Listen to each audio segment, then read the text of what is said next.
Considering the amount of true 911 calls I listen to every day, it's hard for me to be left speechless. But these calls did exactly that. In March 2021, an 11-year-old child called 911 for help as she and her 6-year-old brother were trapped inside a burning Charlotte apartment. The children were at home alone at the time of the incident. So, what's the address of your emergency? The house is on fire, help. Please. I have a little brother, please. And what's the number of the building? I don't know, just help. Right, we've got fire companies coming out to Rosethorn Place. That's the apartment complex, correct? Yeah. Okay. Yeah, we need help. Is everybody out of the apartment? No, we're inside of it. Okay, and the apartment is on fire? Yeah, just help. Okay, we've got fire companies coming out there. Do you know what your phone number is? No. We can't see anything. Everything is burning. Are you inside? Yeah, we're inside. You're inside? Where are you in the apartment? Huh? Where are you in the apartment? We're in my bedroom. Okay, where's By your the bedroom? Where is that? Is it upstairs, downstairs? Huh? It's in the back. In the back, is it By the downstairs? window. I'm at the window. Is it downstairs? You can see me or at the upstairs? window. You can see me at the window. Hit the tape under there. No, hit the, come over here, bunny. Can you close the door? Huh? Can you close the door? Shut down. It's burning. Okay. All right. We've got fire companies coming out there. Can you get to the window? Okay. Everything. How many people are with you? Only 2 people. Everybody else is gone. It's just 2 of you? Yeah, just me and my brother. Hurry. How old are you? I'm 11 and my brother is 6. Okay. We've got fire companies coming out there. Can you stay on the phone with me? Hurry. It's burning. It's okay. It's okay. Are you injured at all? No, not yet. Okay. Is the fire in the room with you, or is it outside the room? No, it's in a different room, but it's getting closer. Okay. Where are your parents? My mom's at work. No one's here with us. Okay, We fell asleep not knowing. So is it just you 2 in the room? Yeah. Okay. All right. We've got fire companies coming out there. I need you to stay on the phone with me. Okay, please hurry up. How old are you? I'm only 11. You're 7 and 11? Yeah. I hear them coming. Okay, yep, the fire truck's coming. Are you upstairs or downstairs? I'm upstairs. Okay, you're upstairs in the back of the apartment? They should see me at the window. Okay. Can I be yelling for help? Yep, we've got fire companies coming out there. I need you to stay on the phone with me. Keep talking to me, okay? Okay, but hurry, please. Yep, they're coming. Oh. Has the fire gotten through the door yet, or are you still safe? We haven't gotten to the door, but there's a lot of smoke to pull over. We can't breathe. I just saw them pass by us. All right, yep, they're going. They're pulling up. Please come. There's smoke in your room? Yeah. Okay. A lot. All right. Help! Are you at the window now? Yeah. Okay. Right here. There's a lot of stuff burning down. No, not right there, buddy. Over here. Hampton. Can you breathe? Help! Hey, can you put something over your face? Put like a blanket or something over your face. Please help! Me and my brother's struggling to breathe. Are you talking to the firemen? On the floor? On the floor? Right here, I think. We can't. Are you talking to the firemen? I can't. Can you come through the door? Hey!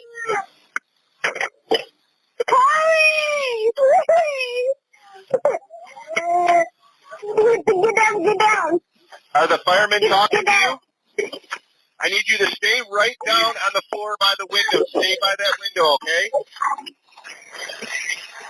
If you can find a blanket, cover your face with the blanket.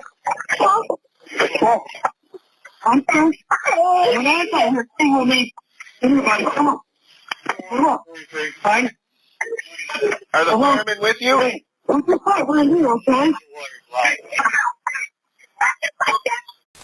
In less than 4 minutes, firefighters were on the scene. Authorities said the fire, caused by an unattended item left cooking, broke out just after 6:30 p.m. at the Presley South End Apartments near Barringer Drive, just south of uptown Charlotte. Medics on the scene evaluated 6 other individuals, but nobody was taken to the hospital, though some individuals did have minor injuries. Charlotte Fire said the kids had been reunited with their parents or guardians and that the American Red Cross had stepped in to help. Engine 43 earned recognition for their fast action in helping to pull 2 kids from their burning second-story apartment. Also earning recognition was Fire Communications dispatcher T.C. Schuler remained calm despite finding himself on the line with a frantic 11-year-old caller. Firefighters credit the little girl for knowing her address, which they say helped responders find her. They say the story is a good reminder for all parents to talk to their kids about emergency plans and how important it is for kids to memorize their addresses.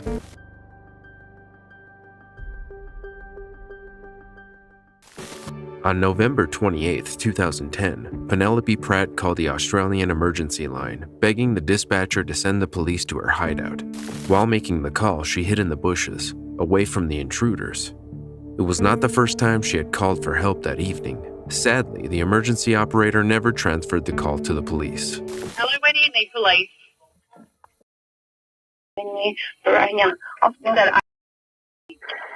Yep. Just bear with me a moment, please. There's 2 people that you want. Okay, just bear with me a moment. I'm trying to find the location. Would that be... Yeah, they're supposed to... What's the problem? They're supposed to give me money. I was owed, and I was... Okay, hang on, slow down. What do you need police for? They just picked me up from here in the hospital. Who's they? Got me around. Who are we talking about? I'm within the vicinity of being heard. Do you understand what that means? Okay, well, if I can't hear you, how am I meant to help you? Trust me, you want to get to this address. Okay, and you need to tell me what we're going to the address for. They wanted people. Who are the people? James Potter or Mendez or whatever his name is. Sorry, what's his name, James what? Potter or Mendez. I don't know if he's going to get me bashed. He may not. Okay, well, you need to tell me what you want me to send police there for, please. Because he's wanted. For what? Dangerous. There's warrants out for his arrest. Are you for real? For what? Are you I'm not a police member. I don't know. Stop yelling at me. Then how do you know that there's warrants? Oh, my God. Okay, well, I'm just trying to do my job. Please. Okay, if you want to speak to them, you'll have to call them directly. Do you want me to send police or not?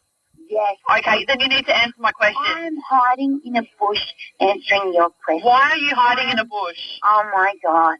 Oh, my God. Why are you hiding in a bush? Oh, my God. Oh, my God, what?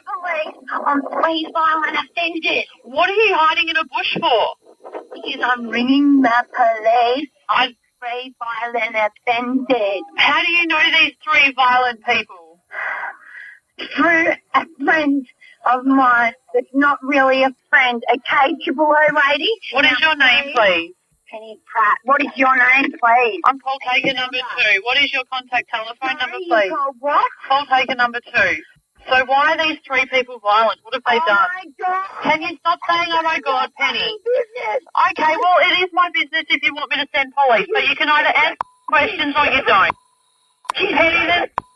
27-year-old Pratt had been hiding from 2 men in a small Boronia suburb in Australia for quite a while before her luck ran out. According to further investigation, the men were after her due to an alleged drug debt to the tune of about $160. They were later identified as John Potter and Aaron Gibson. The victim had a troubled childhood. She battled with learning disabilities, and once she started high school, she began experimenting with hardcore drugs like heroin.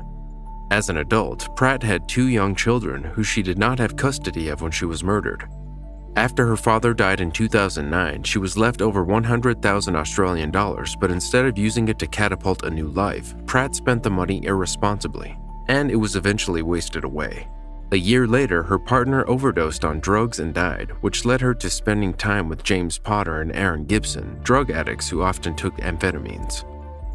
In November of that same year, she called 000 and was placed in the psychiatric ward and could leave whenever she was ready. Potter and Gibson went looking for Pratt, and when they couldn't find her at home, they were told she was at the hospital. It was almost 11 p.m. and the men went to see her, but the receptionist would not let them in. This made Potter furious. He began swearing and was forceful with a security guard called to calm him down. He then lied to the guard and said Pratt was his sister and had clothes for her. Security then called Pratt and put her on the phone with Potter. She made the fatal mistake of leaving the hospital with the men when Potter told her he had some money to give her. The trio drove to Potter's girlfriend's house in Baronia, but the 27-year-old quickly left. Shortly after, 000 received a call from Pratt in which she told the operator she had been picked up from the hospital by people drunk driving and said she wanted to go back as she would cop a beating. The dispatcher tried to find her location, but the caller repeatedly said she just wanted her money before eventually hanging up on the operator. 10 minutes later, Pratt called again, the final call they would receive from her. In a bid to save herself from imminent danger, Pratt had been trying to describe her location to the emergency operator. However, she couldn't as the dispatcher ended the call while she was still talking, which ultimately led to her brutal death. It's alleged that she began fighting with Gibson outside not long after, and Krellekamp instructed them to take it indoors. The feud continued, with Pratt demanding her money. At some point, Gibson violently grabbed the victim's hair, pointed a .22 caliber sawn-off rifle at her face, and shot her in the jaw. She began pleading for her life, and Gibson put her in a chair and shot her in the left side of her head. Potter helped Gibson drag her to a bath, and he took the gun and shot her in the right eye. The coroner's report said Gibson told Potter to finish the job. He got a large kitchen knife, stabbed her in the heart several times, and cut her throat. The gruesome murder continued until she was wrapped in a living room rug and placed in a car boot that belonged to Krellekamp, the man who saw Pratt trying to flee the house earlier that night. Pratt's body was found 3 weeks after the murder in the Dandenong Ranges National Park, Olinda. The police were only able to get to the bottom of the case after an alleged accomplice, 48-year-old Adrian Krellekamp, wrote and handed over a 15-page statement to the authorities, implicating the other accomplices. Krellekamp stated that although he didn't have a hand in the murder, he had helped the killers, 24-year-old Potter and 31-year-old Gibson, hide Pratt's body in his car. Together, the three drove to a bushland where they dumped the body. Krellekamp was later charged with being an accomplice to murder and possessing amphetamines and cannabis. He was, however, released on bail after the role he played in bringing the killers to book was duly considered. Adrian Krellekamp ran from cameras as he was released on bail. Earlier, police telling the Melbourne Magistrates Court he'd helped dispose of Penelope Pratt's body in the Dandenong Ranges. It's alleged he witnessed the shooting on November 28th, then tried to remove any evidence of the killing from... Potter and Gibson, on the other hand, were charged with the murder. According to the Sydney Morning Herald, Potter and Gibson were sentenced to 24 and 22 years in prison, respectively. Today, 31-year-old Aaron Anthony Gibson faced court charged with murder and was remanded in custody. A third man, 24-year-old James Potter, was arrested today and also charged with murder. It seemed like justice was served since Pratt's murderers were eventually caught and sent to prison. However, outside the courthouse, the victim's aunt, Susan Clear, said she wished the killers had been given the death penalty instead since they had also taken her niece's life. The next callers were also failed by the dispatcher, despite the frantic 911 call.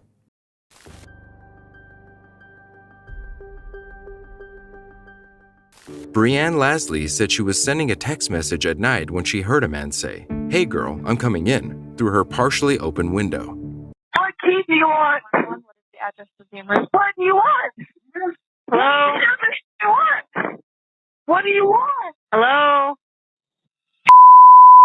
Stop us! Stop us, please! Stop us, please!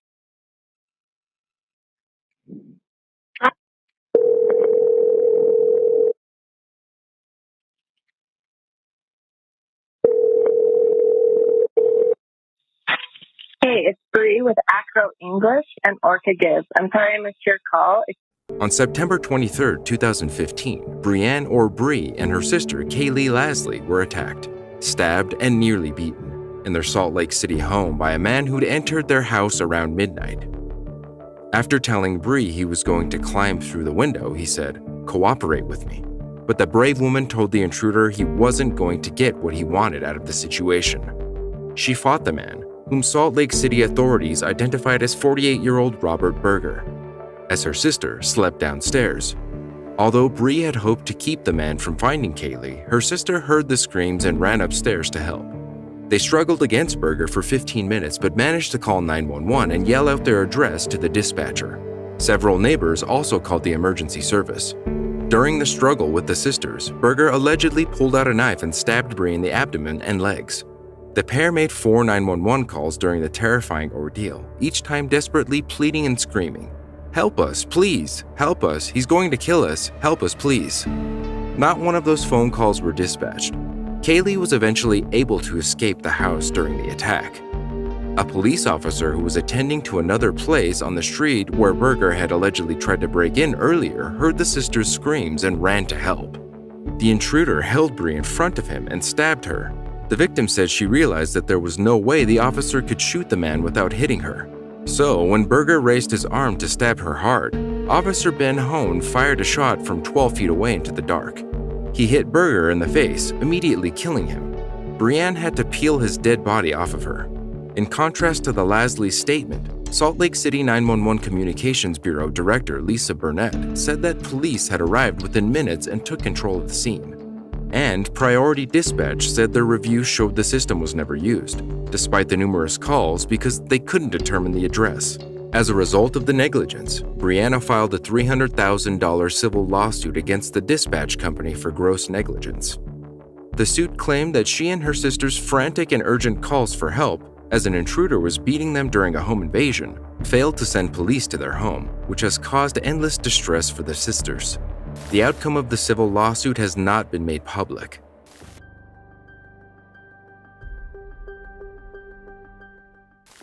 In September 2010, Derry Velarde had just arrived home from work when she was confronted by another female who threw the liquid at her.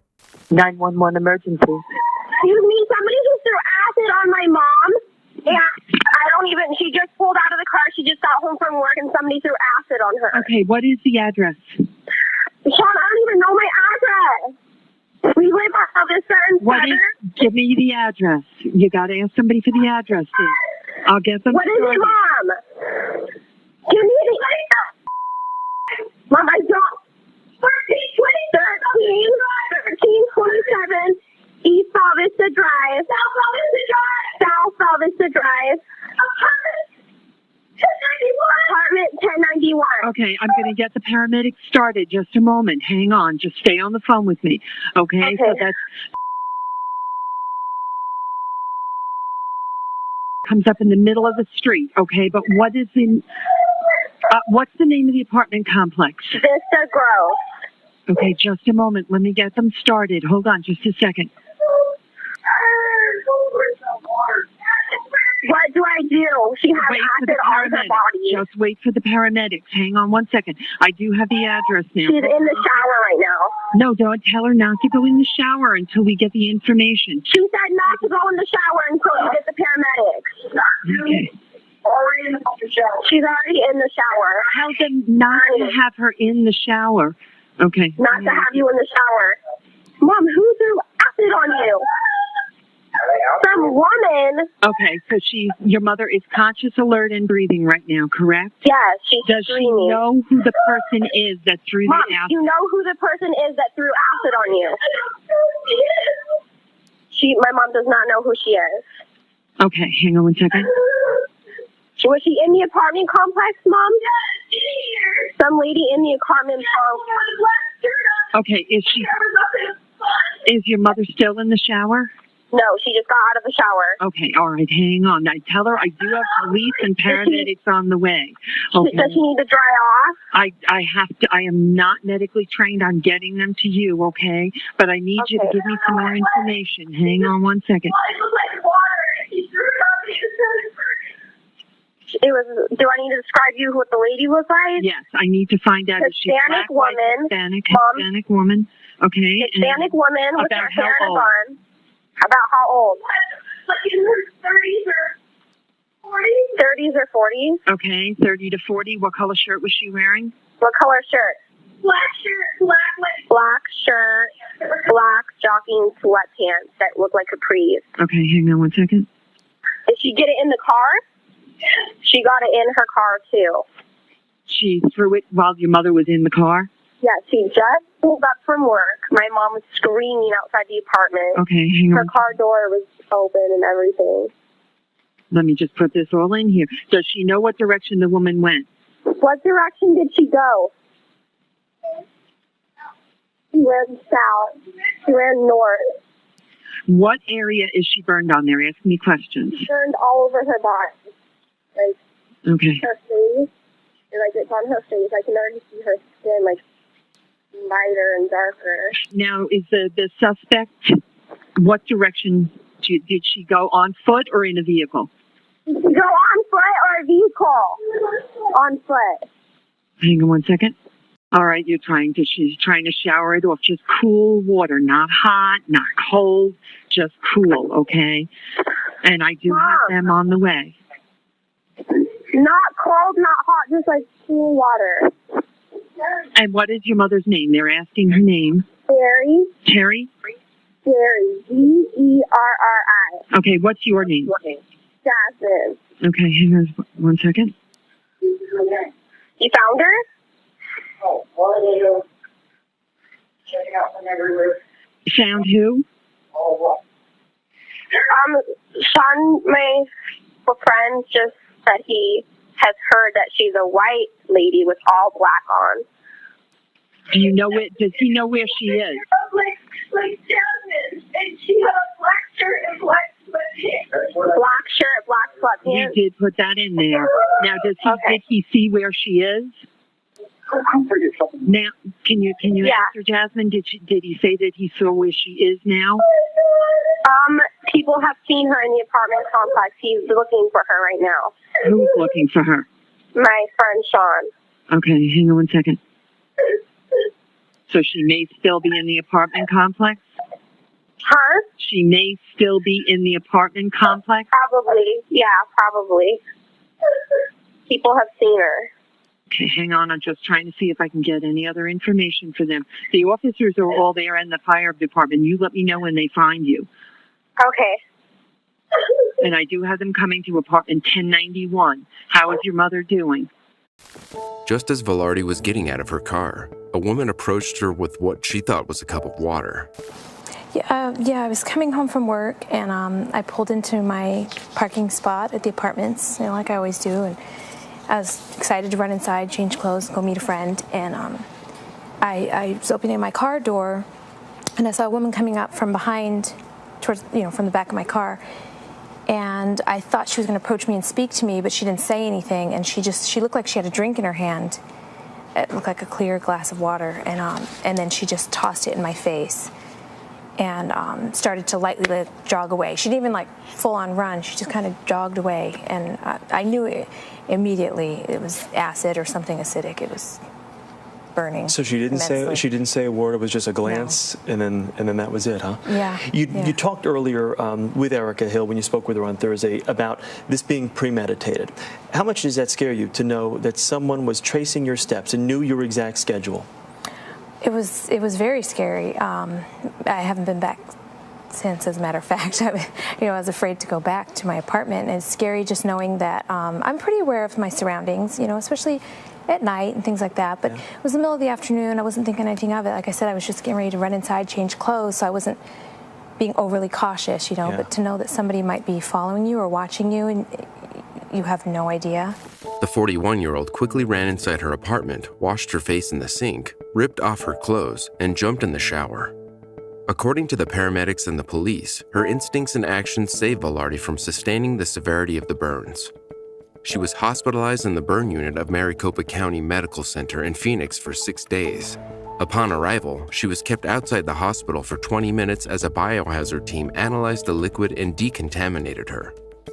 The 41-year-old was left with severe burns on her face, neck, arms, and back. Her tongue was also affected. The emergency crew that responded to the crime also had to be treated because their eyes were red and burning from the vapor coming from the acid. In an interview, Velarde recalled the vicious attack and said, "She just stopped abruptly and looked at me and threw it in my face." Velarde claimed that she did not know the woman. However, she said there was a slight familiarity. When you were here, you said you weren't sure who attacked you. It was a split second, but you noticed an evil look in her eye, and there was something familiar about this person. Has anything clicked in that time since we last spoke about who this person may be or how they could potentially be connected to you? No, really, it's kind of all still the same. I don't recall her. We're still working on, who she is and the connection, obviously, behind who did this. She described the suspect as a 30 to 40-year-old Hispanic woman with black shoulder-length hair, about 5 foot 6 inches tall, 140 pounds, and she was wearing a black tank top and black sweatpants with a white stripe. Velarde's son spoke about the difficulty of his mom's attack. As you can imagine, just seeing your mom in illness or in any kind of pain is hard, but to know that somebody did it out of hate and just pure evil, it's tough. Yeah. He expressed how proud he is of his mom for remaining upbeat and positive. I don't know how she can stay so positive and strong.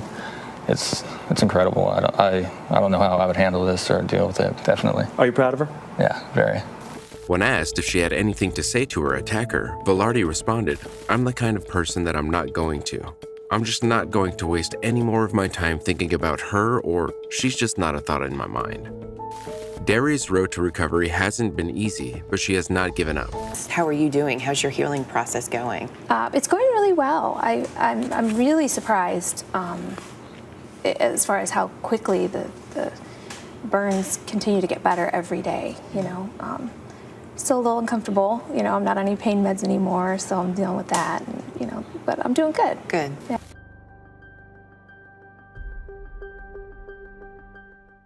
In April 2014, Ronald Karras called 911 after being hit with a brick stuffed in a trunk of a vehicle and kidnapped.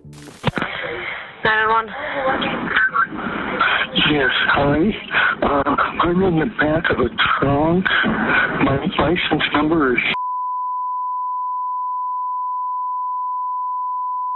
YTG or TT? Yeah. Which one? YTG. Okay, what do you mean? YTG. They threw me in the back of the trunk. Who? It's Deb, Jordan, and then another guy. I'm not sure where are you at? Is. Where were you when they put you in the trunk? I don't know. Where were you when they put you in the trunk?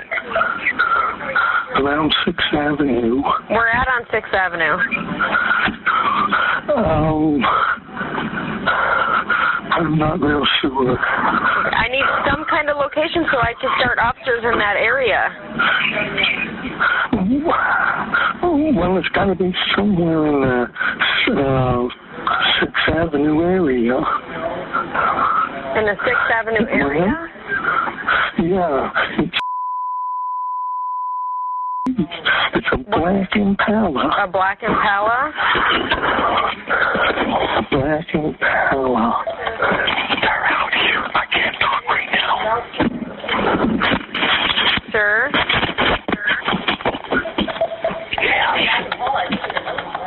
Who did this to you?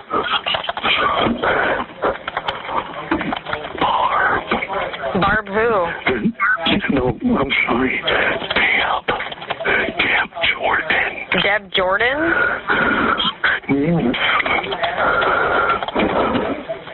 Okay. We're stopped right now. Can you? Is there a lever? Listen. In most trunks, newer cars, there's a lever you can pull. There is. Okay, can you pull that lever? But they're in the car. Is the car stopped? Yes. I would pull that lever and take off running.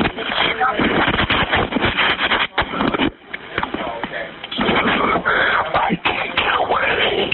Why not? They're right here. They're right here. How long were you in the car? I've been in here about 15, 20 minutes. Can you GPS me? I did. I have officers started for the area. Okay. But I don't know. I can't say for sure that's where you're at. It's a black Impala. What? A black Impala. I got that. Is your name Ronald? Yes. Okay. Who's Deb Jordan to you? Who is she to you? What? Who is Deb to you? Just a friend. What? Just a friend. A friend? Well, not really a friend. I can't hear you.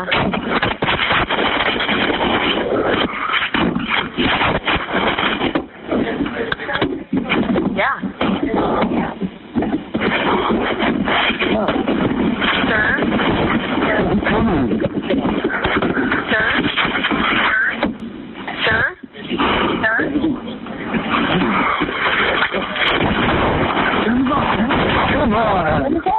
Come on, good. Struggle. And a female talking now. Come on.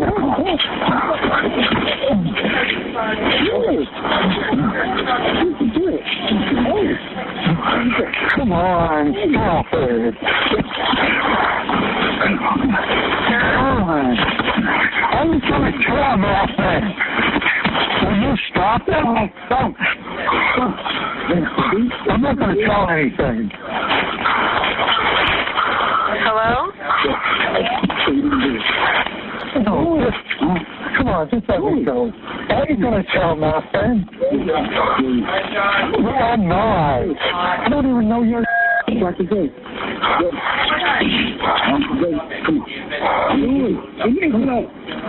Come on.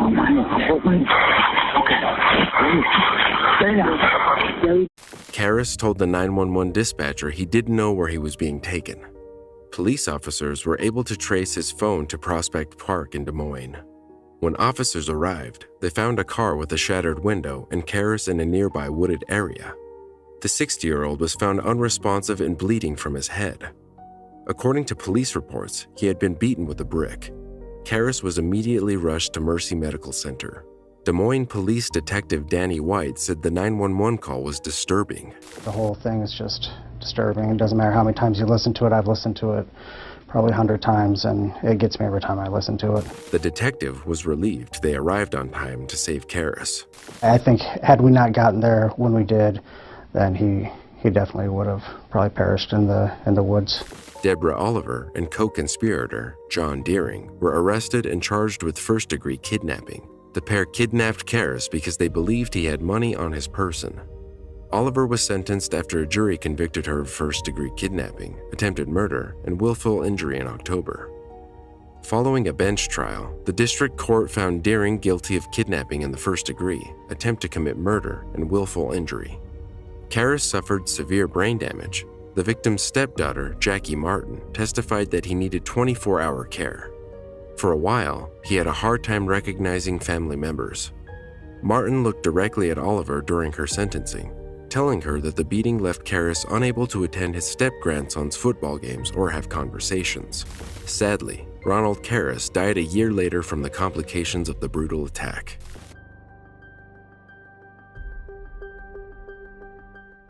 On June 5, 2009, less than a month after she attempted suicide, a 33-year-old woman identified as Deborah Janelle Jeter placed a blood-chilling call to 911 to inform the authorities that she had just killed children. Hill County 911, what's your emergency? I just killed my children. Excuse me? I just killed my children. Where are you? I'm in the abandoned house on Highway 77 right after you go underneath the highway. One of them's still alive. Hurry. How? Under what highway? You're on Highway 77 where? I'm on Highway 77 right after you go under 35 going towards Milford. Get an ambulance out here to save the one that didn't die. Come on. Hurry up. What's your name? Bitch, call them. Have you already called them? Yes, ma'am, I have. Okay. I need your name. I don't want to say my name.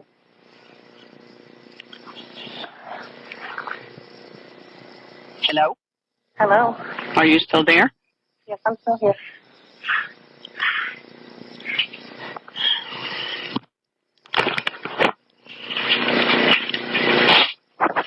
77 toward Milford, right after you cross under the bridge. She's telling me she's killed her children. Are you in your car? No, I'm not in my car. I'm in the house walking around. And one of them's still alive for real. She's asking to be saved, and I couldn't handle that. And so now she's in an abandoned house. It's been a long time. She might already die because she's bled out a lot. And hold on. What, baby? What did you say?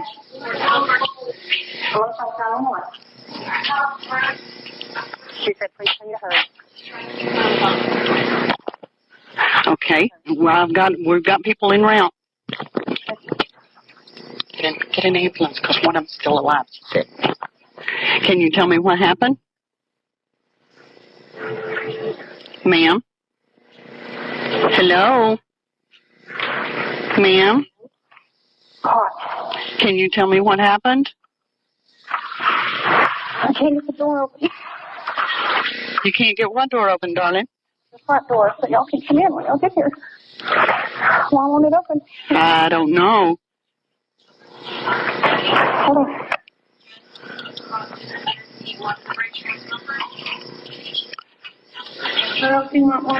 Are you on the right-hand side of the road or the left-hand side of the road, sweetie? On the other house. It's going to be cool. They know where it's at. Okay, they're coming. They're coming. I just want to try to clarify exactly where they are. Can you tell me what happened? I don't want to say. I don't see any lights. They're not coming. Well, they're on their way. My partner's getting them to you just as quickly as she can. How many?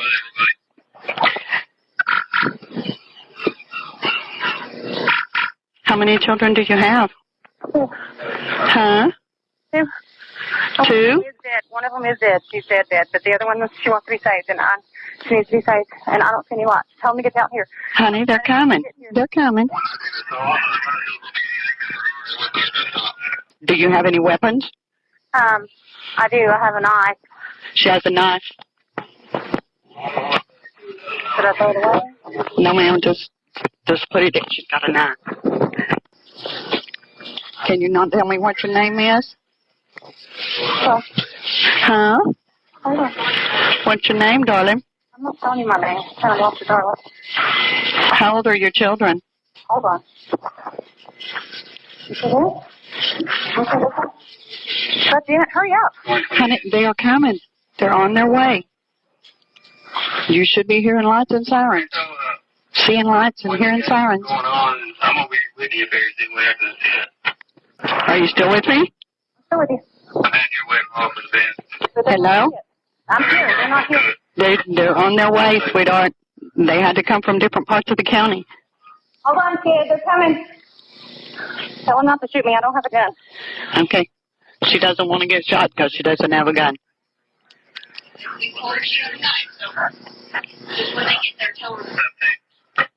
Okay. When they get there, I want you to lay the knife down out. When you get the door open, I want you to lay the knife down so they can see that you don't have any weapons. Okay. Oh my God, she's dead. Oh my God. How old are the children? I'm not telling you. She wants you to hurry. Honey, they are coming. They're coming as fast as they can. They're trying to be sure. Do you see them? They're coming. Do you see them? Do you see them? No, I told her they were coming. Hold on.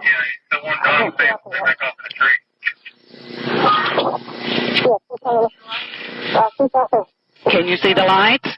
No, I see something down at the end of the road. I see car lights, but not fire lights, not police lights. She says at the end of the driveway. She says they're at. She can see. I hear them. Okay. Okay, you need to. Coming up the driveway. I know, I understand that. I want. Driveway with my hands up. She stayed. By the house, both hands up, except for one, because I'm on the phone. They're coming. She's got her hands up, except for the fact that the one that she's on the phone with. So she's out in the yard. She says she's out in the yard beside the house. Okay, goodbye. I see them. They're right here. Goodbye. All right, bye. In May 2009, a month before the incident, the husband of Deborah Jeter, Lester Lee Jeter, filed for a separation from his wife. At the time, the two already had 2 girls together, and all appeared to be well between them, so not many people knew in detail Lee's reason for wanting a separation. However, the couple's neighbors had a few speculations. A lumberyard worker, 56-year-old Steve Ralston, who lived on the same street as the couple, revealed that he had often called the police on the couple. The Jeters lived in a single-story building, and according to the then 56-year-old, it was a noisy house and other neighbors also had called the police. According to court reports, the separation hit the mother of 2 quite hard.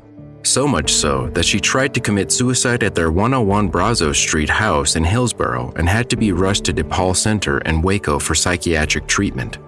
On May 22nd, the day after Deborah attempted suicide at their family house, filed court records revealed that the court was worried about putting her children under her care due to worries about her mental state.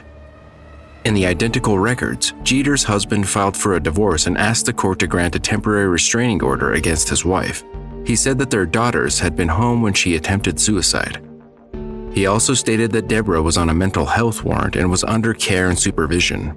The girl's father expressed further concern, saying, "She may be released within a few days, and I am concerned about her possible actions regarding the children." The well-meaning father also requested custody of the children. In his words, he wanted to protect the safety and well-being of the children. Seeing reason with Lester, the court granted his temporary request while his estranged wife was still receiving care. Soon after, however, the court held a hearing to revisit the situation. In that hearing, the restraining order was lifted by the judge, and Deborah was allowed to see her children again. Jeter's husband also agreed to the judge's verdict, claiming that the mother of 2 showed no hate towards their children and that she had never caused either of them harm. Because it had been a while since the girls had seen their mother, they looked forward to seeing her after the judge's verdict of lifting the restraining order. The younger of the 2, Kelsey, even took to her MySpace page on social media to express her excitement. She wrote, "I get to see my mom tomorrow, yay." Little did she know what was to come. On June 5, 2009, the day after the restraining order was lifted, the woman picked up 13-year-old Kirsten and 12-year-old Kelsey at 6 p.m. She told them she had prepared a surprise for them, and the girls hopped into their mother's car out of sheer excitement after saying goodbye to their father. A little after 9 p.m., 3 hours after the girls said goodbye to their father, and Deborah called 911, telling them that she had just killed her daughters. Her oldest daughter, Kristen, was heard slightly in the call's background. During the call, Deborah told the emergency operators that one of her daughters had died and that the other one wanted to be saved. Upon arriving at the scene, an abandoned ranch house on 215 U.S. Highway 77 in rural Hill County, the deputies found Jeter in the driveway with her hands raised into the air, holding a cell phone. Inside the building's bathroom, the authorities found the girls covered in blood. Their mother had cut their throats with a knife. The police also found a knife on the roof of Deborah's car in the garage. It turned out to be the same knife she had used in cutting her daughters. While one of the daughters was confirmed dead on the spot, a medical helicopter was on ground to fly Kristen, the survivor, to a Parkland hospital in Dallas. She was immediately taken in for surgery on arrival. On the other hand, Deborah was placed on suicide watch at Hill County Law Enforcement Center. During her trial, Deborah Janelle Jeter was charged with attempted capital murder and murder. The court set her bond at $1.5 million. After examining all the suspects of the case, Deborah was sentenced to life without parole on May 25, 2010, after taking a plea deal that spared her the possibility of a death sentence and spared her only surviving daughter from the trauma of having to take the stand and testify. To this day, the convicted Jeter woman continues to serve her sentence. And some calls are unforgettable, regardless of the dispatcher.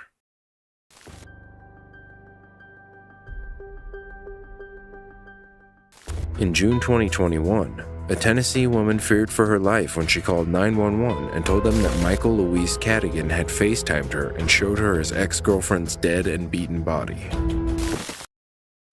Police and Fire Communications, this is Portia. Hi, yes, my name is...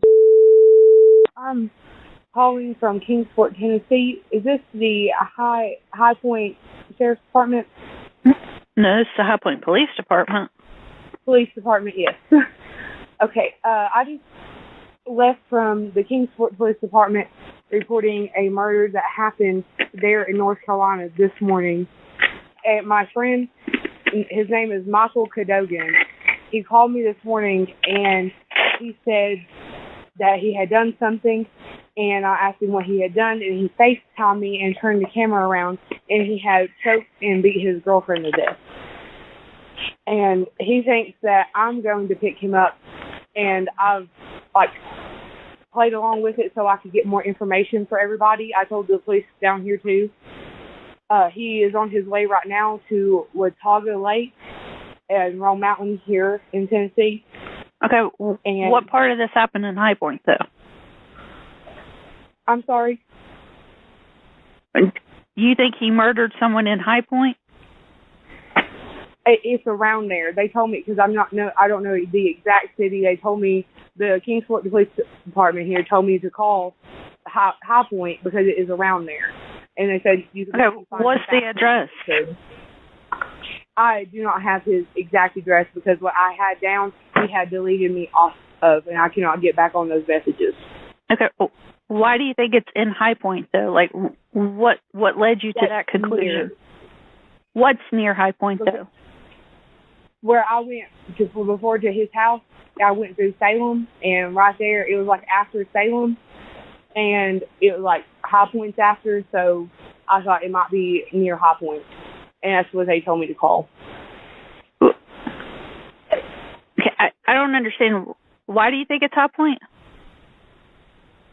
Okay, so I've been to this person's house one time before, and I went through Salem. Do you mean Winston-Salem? Yes. Okay, you went through Winston-Salem. Yes, and it was maybe like 30 minutes, an hour past that. I'm not sure exactly where it's at because it's been a while since I've been there. I do not talk to this person that much, and this is why I'm trying to get everything I can from him because he keeps calling me, and he is wanting me to pick him up from where he is dumping this girl at his lake. Where is this lake at? In Tennessee? Yes. The name of it is Watauga Lake. It is near... Okay, do you have any idea where it could be in High Point? Was it at somebody's house? Was it at a hotel? Was it at a building? It was at... I'm sorry. I'm trying to think of everything straight. It's at their... it was at their apartment. Him and his girlfriend leased out an apartment together. And I know it happened in their apartment upstairs. That's all I know. Okay. Where it's at. What is his name? Michael Cadogan. How do you spell his last name?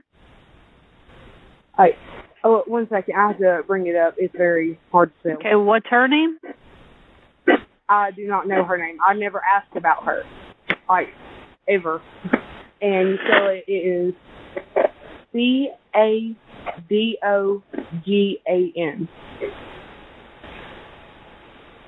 And what was your name again?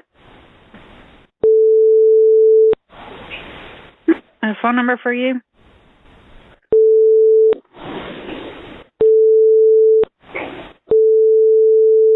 And how old is Michael? He is 24, 25. How do you know him? I met him through Snapchat a long time ago. I've known him for about 5 years. But you've never actually met him. You just know him online. No, I have met him. That's what I'm saying. I went to his house once before.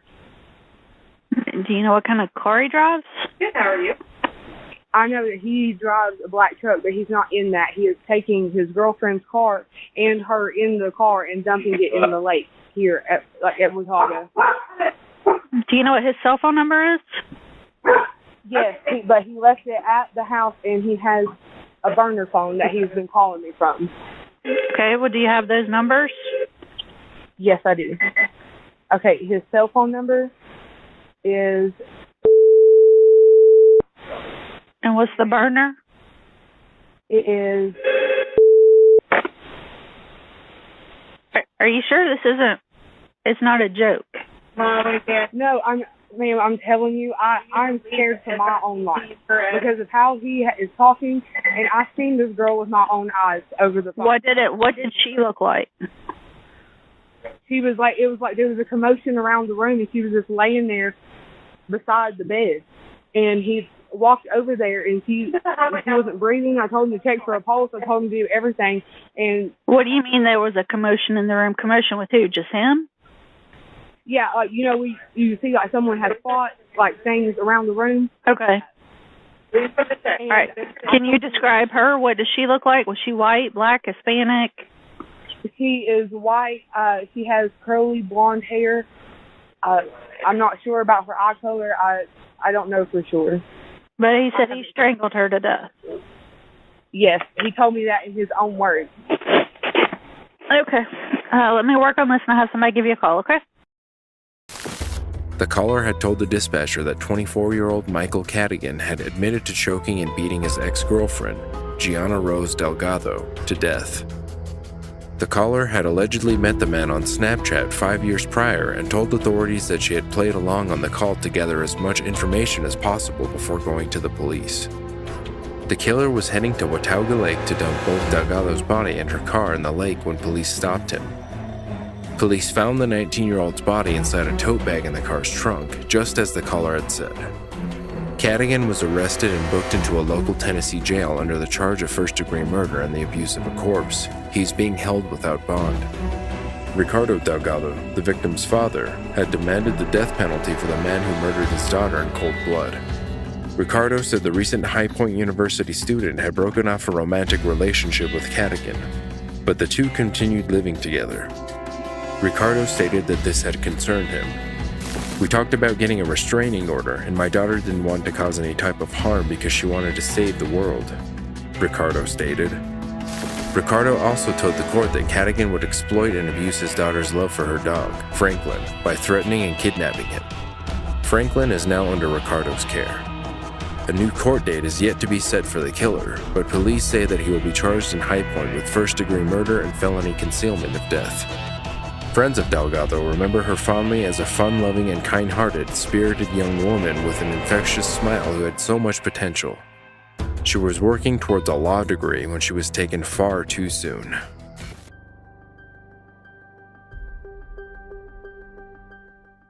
In May 2021, Everton Brown set his house on fire and shot 3 of his neighbors dead in Baltimore's early morning murder spree.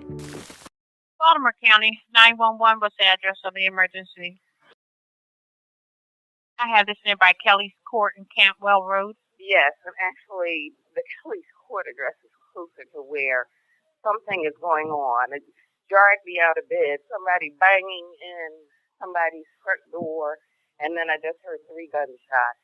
I see a man standing in the door posed with a weapon in his hand, and I don't know what he did to get in there because it jarred me out of bed, and I'm about 3 or 4 doors down. Okay, and just give me that location again to make sure I have it correctly. My address is... You can't miss it when you come up the street, though, because, like I said, I don't know what he did to get in there. I was sound asleep, and it just jarred me out of my bed. Yes, ma'am. Can you give me a description of him? I couldn't see him from here. Couldn't see him. Once I saw him with the gun, and I came back in the house and locked my door. Okay. Well, we do got a calling system for that. We got help on the way there, okay? What is the address of the emergency? Hold on, Mama. No problem. Hello? Baltimore County 911. What is the address of the emergency? We just had a house blow up, and the house next to it is on fire. It's on a house. A house exploded? Yes. Okay, what's the address? We don't know. Okay, what's the closest intersection? Fairbrook and Johnny Cake Road. What street is the house on? Murray Road. Murray Road? Murray Road, yes. All right, yes. Take a deep breath for me, okay? Oh my gosh, all we heard was pop, pop, pop, and then the house blew up. Oh my Okay. God.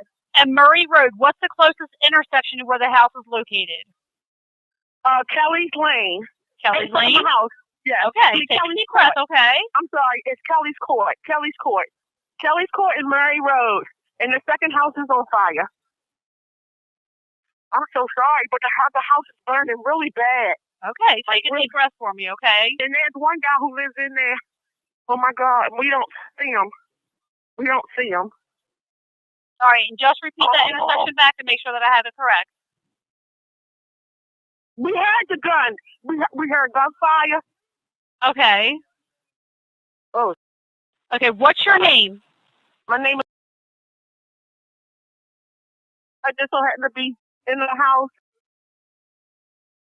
I just so happen to be. Okay, Miss, I need you to listen to me for 1 second. I know you're upset, but I need to get information from you. Okay. I want to make sure that I heard you. You said you heard gunfire and then a house exploded and it's on fire. Yes. And there's a victim on the ground. We've got a victim on the ground shot. Okay. Move.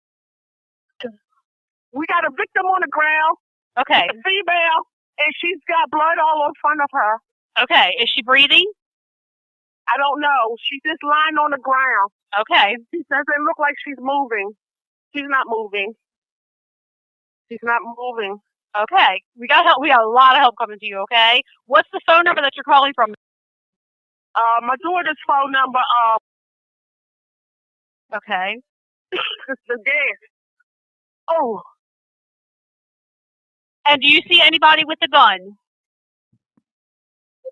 Oh, there's a million people. There's gunfire. We got gunfire. Oh, God. Gunfire. The guy. With the guy who's living in the house. Miss, I need you to get to safety right now. We're in the house. Miss, I need you to get in the house, close the door, and duck below the windows. He blew up his house. I understand that he blew up his house, but I need you to get to safety right now. Brown believed that drones were following him. He thought the FBI was breaking into his house to feed his dog and worried the authorities were tampering with his computer. Some of these claims were posted to his YouTube account.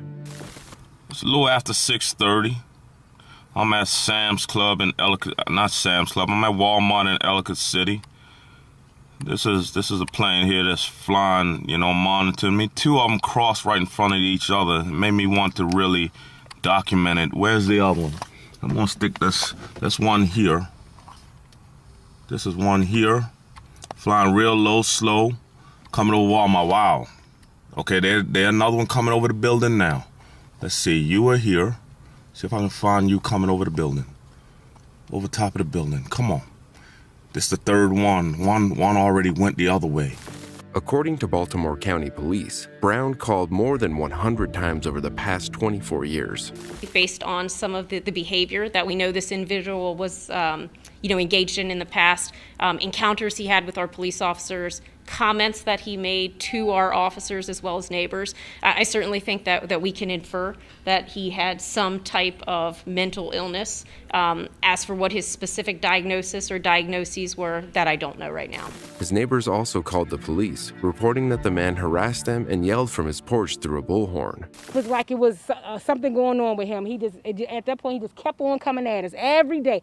I could be taking the trash out, going to the mailbox, going to work, coming back from the store. He had to say something to me or my family. Brown's actions continued until they had tragic consequences. At 6:39 a.m. on May 8th, the 56-year-old set fire to his home, sparking an explosion, and then shot and killed 3 neighbors. Police body cam footage from the shooting showed officers arriving on the scene and finding the suspect standing next to his car, a red van with a poster proclaiming black people are the tool used to maintain racism, shooting at his neighbors. Police officers warned the man to drop the gun as they fired at him until they ultimately hit him. Authorities recovered a handgun, knife, and several homemade explosive devices from Brown's home. The officers found victims Sarah Alicote and Sagar Gimayer outside their homes with bullet wounds. The third victim, Ismael Quintanilla, was found inside his home suffering from stab and gunshot wounds. All 3 died from their injuries. Baltimore County Fire spokesperson Tim Rostkowski said the building where the fire started and one adjacent to it collapsed, and a third was heavily damaged. Neighbors a couple of homes down also felt the impact of the fire. It swayed like if it was a tree branch. The whole house shook, went from side to side. And things in my house was falling out the cabinets, and doors and stuff was hitting the wall. It was horrible. Brown died en route to the hospital. The officers who discharged their firearms were placed on administrative leave.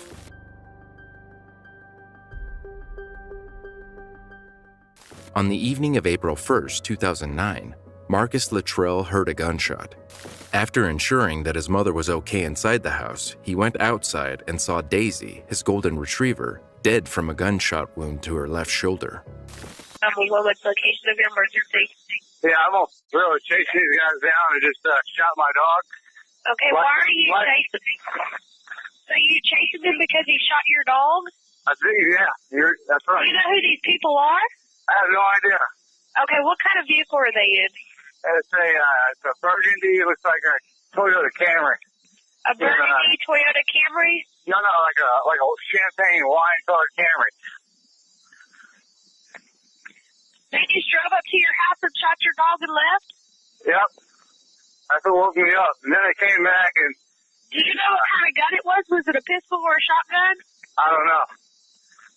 Which way are you headed? We're about to come over the railroad track. You're passing the railroad track? Yes, ma'am. How fast are you traveling?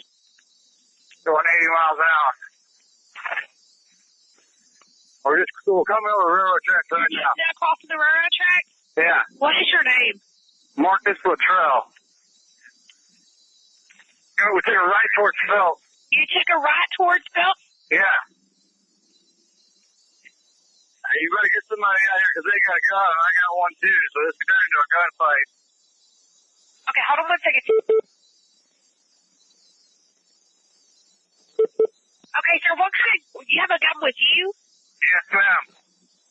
Okay, what kind of gun do you have? I got two 9mm Berettas.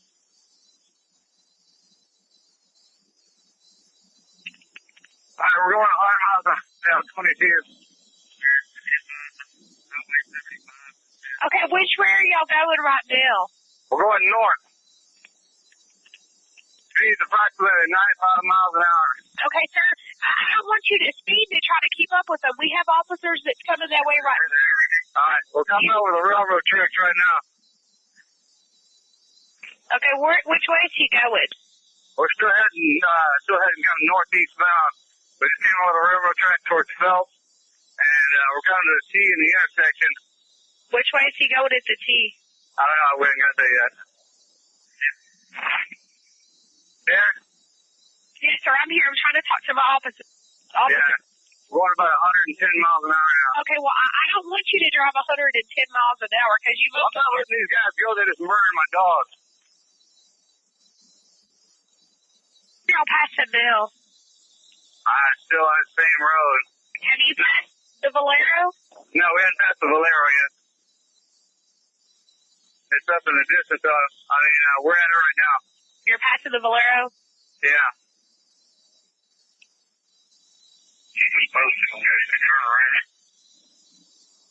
Where are y'all at right now? We just passed the Valero. So he didn't turn off? No, we're still on it. How fast are y'all going right now? Which way? What's that? How fast are y'all traveling right now? 110.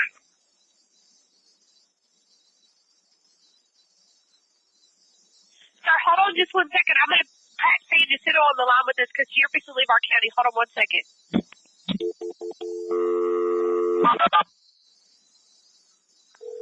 Just let me know the next thing that y'all pass so I can let them know. No, Mama, what's location emergency? This is Walker County with the transfer. Are you familiar with what's going on? Yes, ma'am. Just a moment. Okay.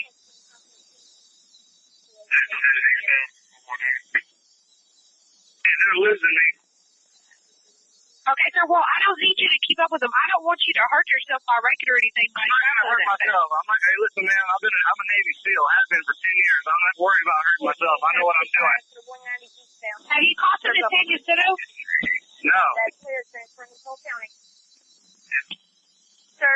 You want Polk County, you said? Polk County. Our office is not going to make it time. Okay, I don't have it. Can you transfer me? I can get the information. Thank you. Sheriff's office, please. Sir, stay on the phone with me, okay? Yeah. Sir, hang on just a second. We're going to try to get somebody ahead of you since y'all are traveling so fast. Polk County 911, what is your emergency? This is Walker County with a transfer. We have 2 callers that are traveling at about 110 miles an hour in Yawd County. One subject shot the other guy's dog. Okay, what are they driving? Sir, are you there? Yeah, one's a Toyota Camry, later model, champagne color. I already gave her the license plate number.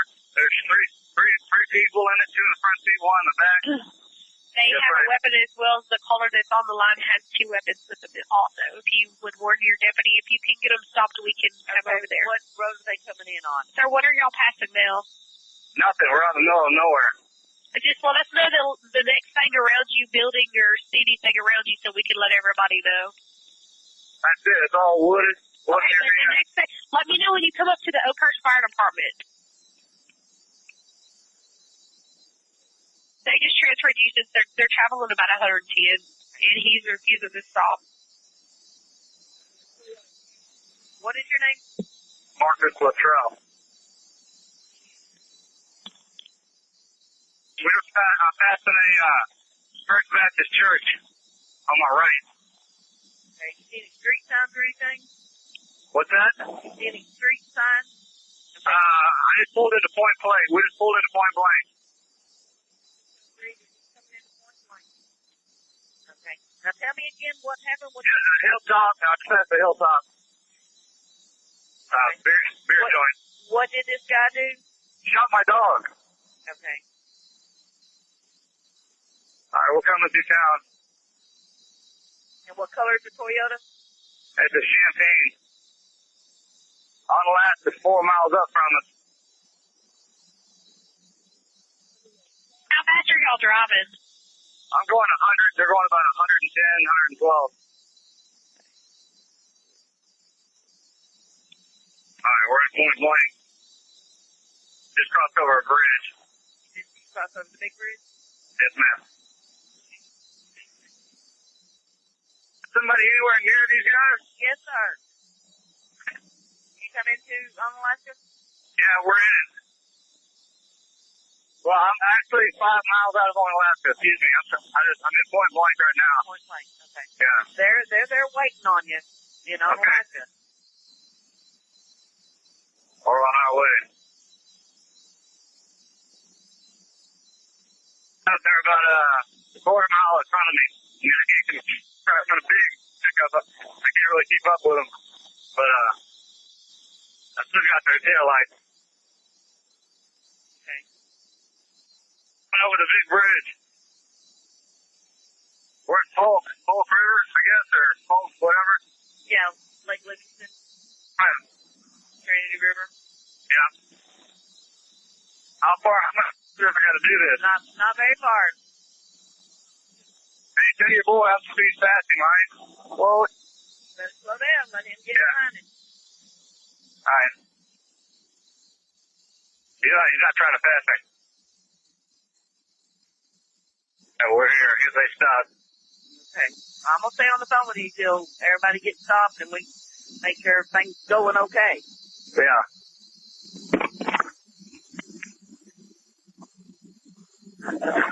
Are you stopped? Yes, ma'am. Is he stopped? Yes, ma'am. They're behind me. Okay.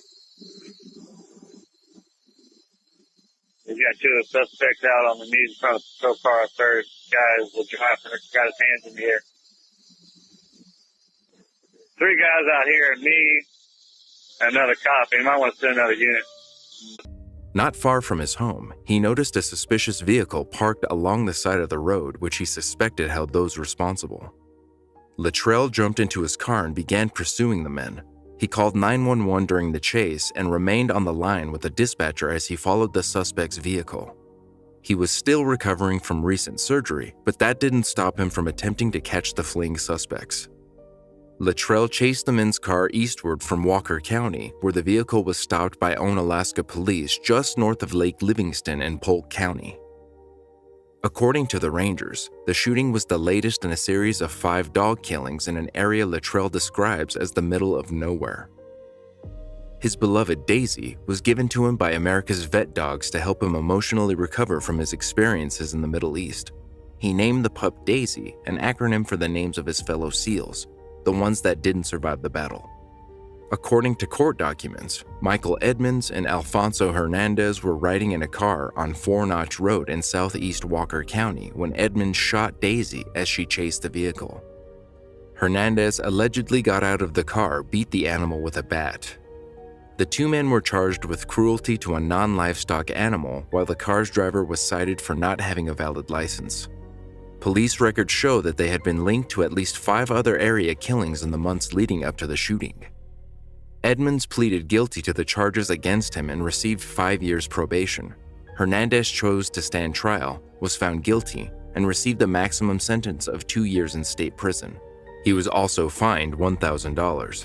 Luttrell said losing Daisy was a massive setback, but thankfully, he soon had another therapy dog in his life, another yellow lab named Rigby.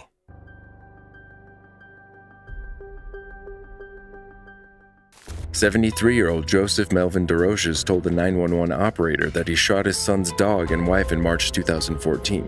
He continued to say to the operator that he thinks he is insane. He was charged with murder. 911 emergency. Do you need police, fire, or ambulance? Police. You have the police, sir. How can I help you? There was 2 shots fired at the 911, That's okay. 2 shots fired at 7751 Cameo Street. That's where you live? Yeah. You heard 2 shots? Yeah. Who shot? Send the police. They're on the way. Did somebody use a gun, sir? Yes. Who did? It was me.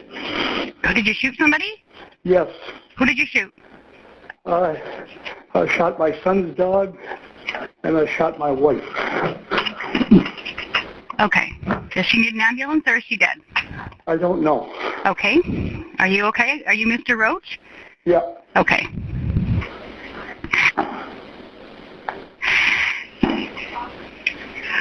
What kind of gun do you have, sir?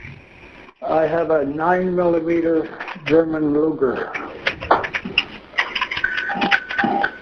A 9mm German Luger? And where are you in the house? I'm in the kitchen.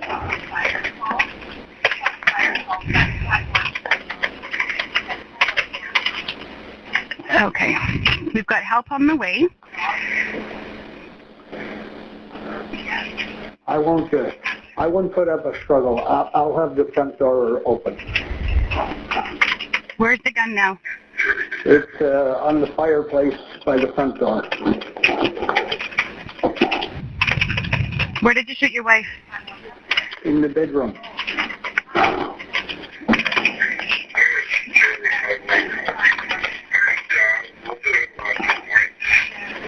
You're going to come to the front door? I'll be at the front door. I'll be waiting. Okay, you're going to keep me on the phone, though, until we get there, because there's going to be a whole process on how to get you out of the house, okay? Wife, was she in bed? Yes. Okay, where did you shoot her on her body, though? I don't know. I shot through the blanket, in the chest area, I think. Why did you do this? I don't know. Are you suffering some medical issues, sir? Is she? No, me. No, okay. You have some medical issues?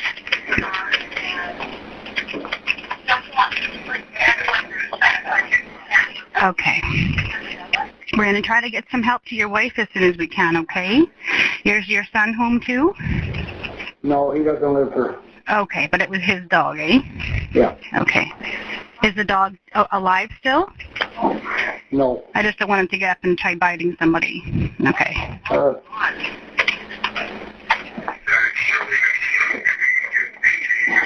Okay, so we're going to have a lot of people coming around to the house there, but I do need to keep you because you don't want to get yourself hurt or anything here. What's your name, sir? No. You know, okay. What's her name? Rosa. Rosa?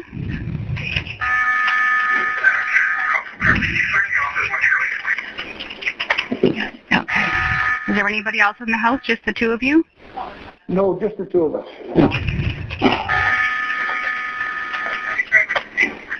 Okay.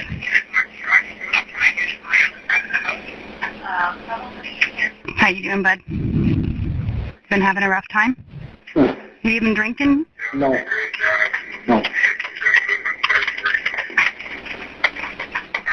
You ever had a problem with the police before? No.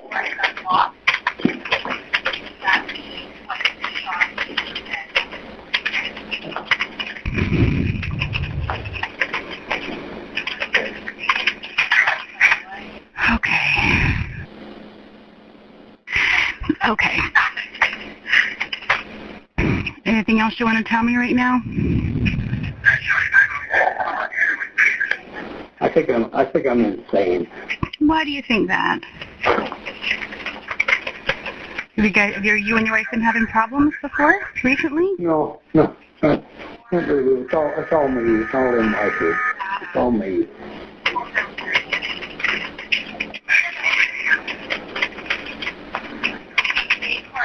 Have you ever had, have you got a doctor that you can talk to? I have a family doctor. Dr. Fraser is my family doctor.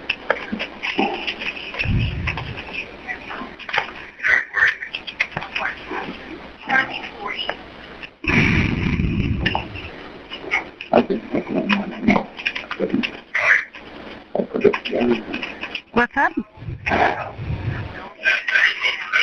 Is there any other pets in the house? Any other dogs or anything? No. Just the one? What kind of dog was it? Mastiff, bulldog, pit bull combination.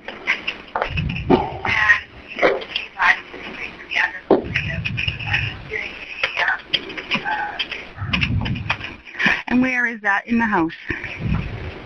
Where's what? Where was the dog? Like where would you? In the backyard. Okay. By the back door. Outside though? Yes.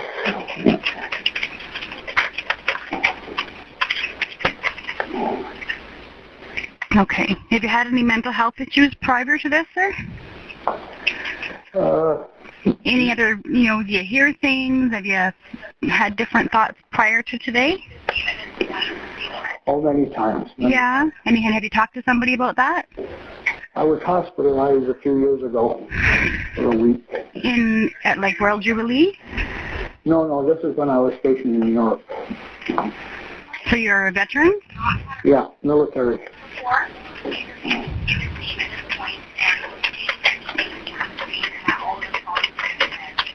So you were hospitalized in Europe for mental health issues? Sort of, yeah. Oh. Tough being in the military. Where were you in Europe? I was in the northern part and in Lahr. In Lahr? Yeah. My dad was in Lahr too. How old are you? 71.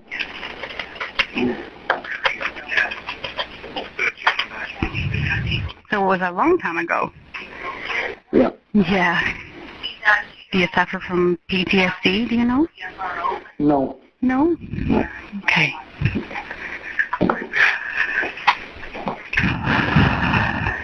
Okay, the police are here. Can you see them? Okay, well, you don't go out there till I tell you, okay? Because they're going to have their weapons drawn, and I don't want you getting yourself into any more trouble. Okay.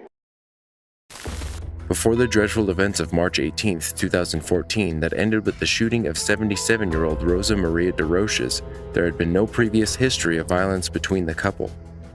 The act that was described by Crown Prosecutor Patrick Weir as aberrant and completely out of character was a shock to those who knew the family. To neighbors and friends, the 4-decade-long marriage looked healthy and happy, but it was discovered that there had been underlying strains on the couple. Allegedly, DeRoches had a difficult childhood growing up. He was the youngest of 20 children in Prince Edward Island. He only completed his education to grade 6. He became a part of the Canadian Forces at the young age of 17, during which his long and renowned career led him to serve with the forces in Europe. It was then that he met his wife Rosa in Spain. According to the man's defense attorney, Ray Diano, neither of the couple's grown children, Daniel and Kim, wrote victim impact statements. The children stood behind their father, even though they were also victims in the case, as they had essentially lost both of their beloved parents. The killer, who had no memory of ever planning to hurt his wife, could not give a reason as to why he did what he did on March 18th. He confessed guilty to second-degree murder and was sentenced to life in prison without the possibility of parole for 10 years. 10 years was the minimum sentence, and it was agreed between defense and prosecution that this was the correct sentence to give.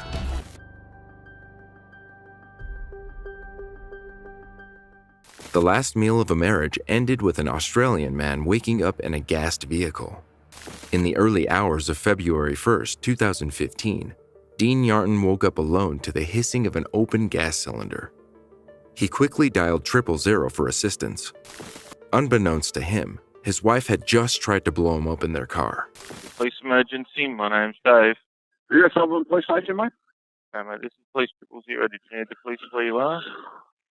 Sorry, mate? This is police 000.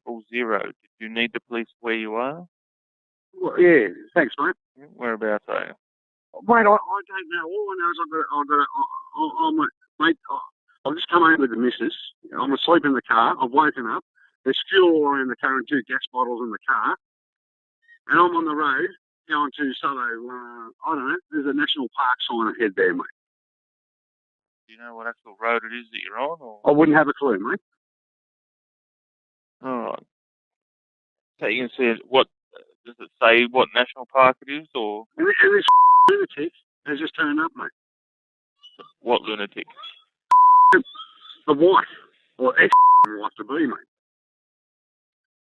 All right. So, what else can you see around you? Sorry, mate. What else can you see around you? Well, mate, I'm in the road. It's dark. It's the start of the car. 1 second. Mate, I'll ring you back, buddy. Well, no point. Hello? Yeah, it's the police. How are you, mate? I'm very well. So, how did you get there? Sorry, mate? So, what's happened? You've woken up in the car? Well, mate, I've woken up in the car. Yeah. The wife has suddenly, I don't know, she's just pulled into the toilet. Wife! I've woken up, mate. There's fuel all around the car. There's 2 empty gas bottles in the back of the car. And Yes. she's apparently herself and in the fucking bushes, mate. You're Mate, look, I'll solve this, mate. Well, I need to know where you are. Oh, I couldn't tell you, mate. You've I'm got- on a dark road with no lights, mate. So, does she know where she is? Oh, she would have a clue, mate. Well, she got you there. Mate. I'm sorted, mate. No, well, no, not technically. You're not sorted. Well, I'm not, mate. I'm right. You tell me.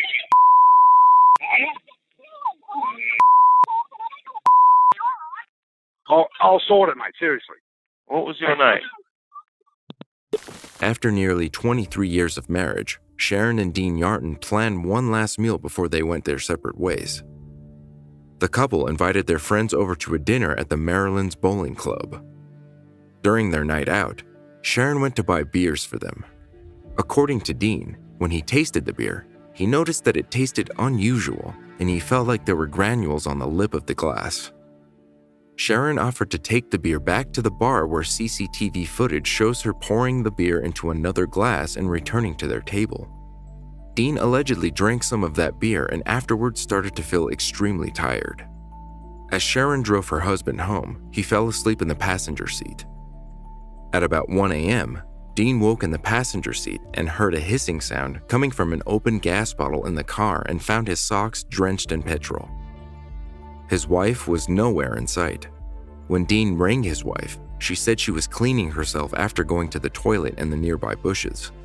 Sharon was arrested at the scene. She insisted that there was no plot to kill her ex-husband. Oh, he said he was going to smack him and say to him, listen, your missus loves you. And I laughed. I said, look, it's not going to work. I said, he's been brooding behind my back for 4 years. When police investigators searched the crime scene, they found a lighter and a glove near the car. Crown Prosecutor Guy Newton told the jury Sharon was a jilted ex-wife who was having an affair with one of their colleagues. The relationship caused tension and animosity between the couple. They separated but continued to live together in their Menai home, south of Sydney, while it was being sold. Newton alleged that the accused had recruited old friends of her sons, Anthony Maltheris, Monique Hayes, and the young woman's husband, Fadi Huda, to kill her husband, offering them $20,000 to carry out the murder plot. According to the prosecutor, the glove found near the vehicle contained DNA consistent with Huda. They all denied the allegations. Michael Picken, a defense barrister for Huda, argued that his client was not involved in any plot to murder Dean. Judge Jane Culver sentenced the plotters Hayes for 6 years and 6 months with a non-parole period of 4 years. Huda and Maltheris were sentenced to 11 years and 6 months with a non-parole period of 7 years and 10 months. Speaking outside court, Mr. Yarton told reporters that he was just happy it was all over, but obviously felt very lucky to be alive. I'm just happy it's all over, so that chapter's now closed. Let's just move on now.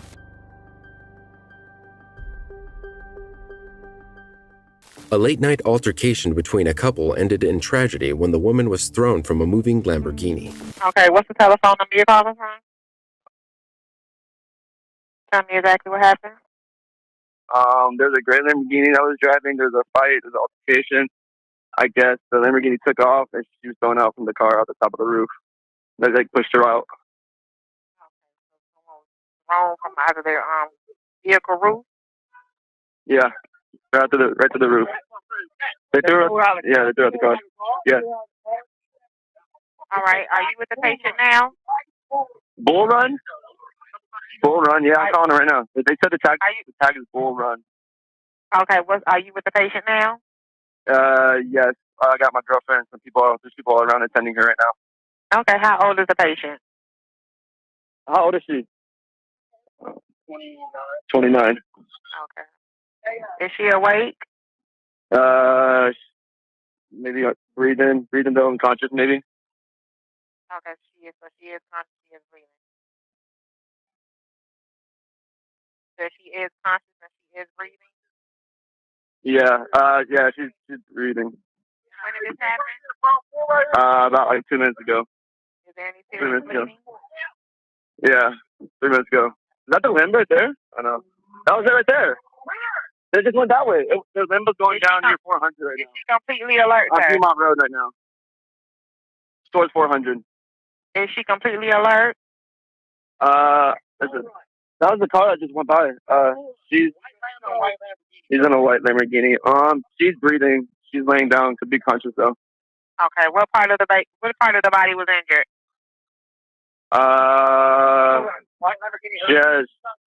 She's unconscious right now. There's blood. So she's unconscious? Yeah. Okay. Caller, go ahead. Huh? I was calling to help them. Tell me exactly what's happened. I don't know. It's just hella people in the street, and somebody is like screaming, and I think people are running off that hit the person. But I'm pulling up right now, and maybe the police officer. All right, give me one moment. And yeah, like it's really bad right now. I understand. We already have help on the way. Atlanta, start. I just called for y'all. I'm 7943. I have PD and fire started. Thank you. Oh my God. All right. Tell me exactly what you're seeing and hearing. What has happened, ma'am? Somebody just got hit by a car, and I don't know if they're conscious or not, but there's a lot of people that pulled over on the side of the street to help them. Okay. Give me one moment for me. I don't know. But the police, he was just here. I don't know where he went. Don't hang up the phone, okay? Stay on the line for me. I'm not. I'm standing in the middle of the street with a bunch of other people trying to help him or her. Junior, get in the car. Are you with the patient now, ma'am? Yeah, somebody's trying to like help them right now. Give me one moment. I don't know if they're really. The people that hit them just ran away though, so I don't know. There's a bunch of other people in the street trying to help them, but I see the police officer. Just stay on the line with me. Don't hang up, okay? I'm Give me one not. moment. Are you with the patient now? Yes, we are. But y'all need to get a paramedic, right? Like ASAP. We already have them on the way. I do need to get some further information from you. I need you to answer to the best of your ability, okay? Okay, I didn't see anything. We just saw people laying on the street. I just wanted to help them, but I didn't see the actual accident. I understand. Give me one moment. How old is their look? It's 28. 28 years old. Oh, I'm on the phone with them. Do you want to speak to him if you saw it? Here, I have somebody. I already got the. My phone died. I was talking to him. Okay, hello? Sir. Here's somebody else. Sir. Hello? Hello, hear me now? Sorry, I was on. Yes, I was on the phone with the other line, and my phone had died. Okay, tell me exactly what happened. It was a gray Lambo. There was an altercation at the Red Taqueria. I went off and I saw her in like the front seat of the Lambo. The Lambo went right by me, then I threw her out the car off top of the roof. Okay, and she landed on the road. Give me 1 second. And okay, sorry.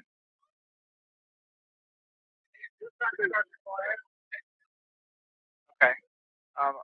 Are you with the patient now? Yeah, there's people with her right now. Okay. How old is she? About 29, I believe. Okay. Is she awake? No, she's unconscious. Is she breathing? She's breathing, yes. Okay. All right. Give me one moment. Don't hang up. Give me one moment. All right. Is the assailant still nearby? No, they took off. Okay. They went near down Piedmont Road at 400. All right. I'm saying the paramedics to help. I'm saying the paramedics to help you now. Stand in line. I'll tell you exactly what to do next. Okay. Give me one moment. I just want to confirm. PD, you're advising that PD is on scene. Sir. I'm sorry. I'm just confirming that you're advising that PD is on scene, correct? Yes, PD is here. Okay. All right. Give me one moment. I'm going to give you some instructions. Who is this? Someone just said she's not breathing. Sorry, officer, you're not Sir. No, I'm sorry. I think she stopped breathing. Yes. Okay. If you stop breathing, there's an officer on scene. I need someone to start doing CPR. I'm going to give you instructions, okay? Put me on speaker. Put me on speaker. I'm going to give you some instructions. Put me on speaker. I'm saying the paramedics to help you now. And I'll tell you exactly what to do next, okay? All right. Listen to me very carefully. I'm going to give you guys instructions. I understand there's an officer on scene, but I need someone to take over the scene and do CPR, okay? Are you right by her now? Yeah, right by her right now.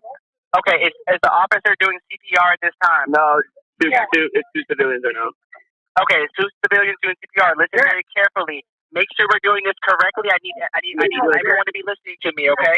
Lay her flat on her back on the ground and remove anything under her head. Make sure she is flat on her back on the ground and remove anything under her head. Yes, they put a blanket. They put a video for her.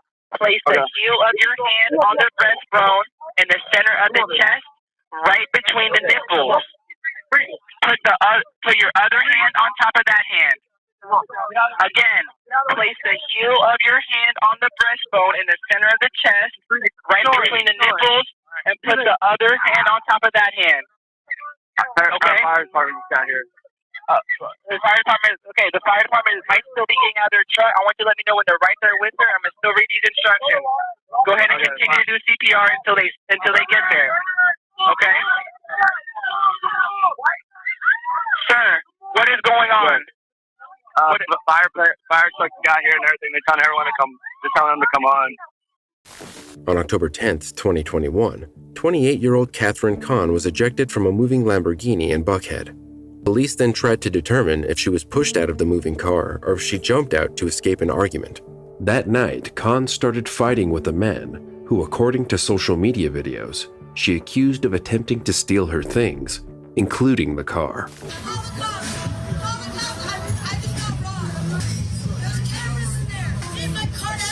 At some point, they both got into the luxury vehicle, where police say the altercation continued. Paramedics rushed her to Grady Memorial Hospital, but doctors sadly couldn't save the 28-year-old's life. One of the witnesses spoke about when the incident happened. No, we ran over, literally flying yellow cars. I didn't care if I was going to get hit because I wanted to make sure she was going to get the help she needed. Left her on the road. Me and my boyfriend were just waving down cars so they wouldn't hit the people that were trying to resuscitate her. She had a pulse and then she didn't. Just lying down on the ground, bloody. Her parents said they couldn't come to terms with the loss of their daughter, but found some solace in knowing she would bless 2 babies with the precious gift of life through organ donation. She loved kids, she loved animals, she just was a giver. She just always gave her time and her energy and her love, and she loved family gatherings. She just thrived on it. That's my baby. I can't have my daughter back. You know, I cannot get my daughter back.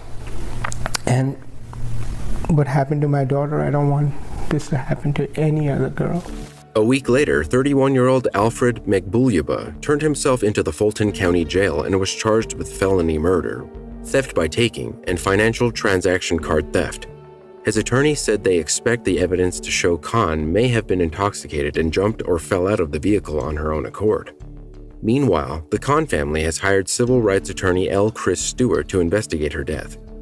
A judge found the accused driver a danger to the community, saying he posed a flight risk.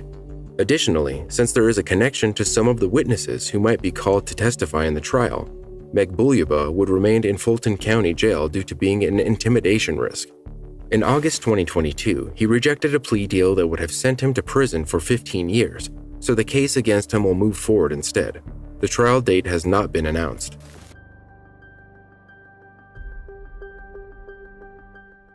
In December 2019, Alec Butt attacked his ex-wife, Anna Butt, slashing her face with a hammer and a screwdriver in Clifton. It is believed that his harrowing act was punishment for her leaving him. Someone's being attacked behind my showroom. I'm on White Ladies Road. White Ladies Road. What's happening there? Somebody's screaming behind my showroom. I think someone's being attacked. Okay. Are you okay? Oh my God! What's going on? Someone's being attacked! Okay, can you tell me what's going on, please? Can you tell me what's going on? There's a man attacking a lady. Okay, so what is going on? Is anybody injured? Pardon? Is anybody injured? No, they're being attacked. I'm watching him hit her. Okay, I just need to understand, are there any weapons involved? I think so. Oh my God! Okay, I'm trying to get someone there, but I need to know exactly what's going on. Can you tell me? A man is attacking a woman quite violently behind my showroom. What is he attacking her with? I don't know. It's quite dark. He's pushing and punching her in the face. I don't want to. We're coming. The police are on their way. You're on the phone. I need a description. Can you tell me? He's wearing a hoodie. He's dragging the woman. It's her ex-husband. He's going mad. He's ripping her face to shreds. He's screaming. I think he's got a knife. He's smashing her in the face. I'm just. Okay. He's really hurting her. Can I go and intervene or not? Okay, don't intervene. No, keep safe. I'm going to get one of my colleagues to bring ambulance. Will be a second. He's put a hoodie up. He's wearing. Go into my showroom. Oh my God! Oh my God! Oh my God! You need an ambulance immediately. Alec and Anna Butt had been married for 18 years.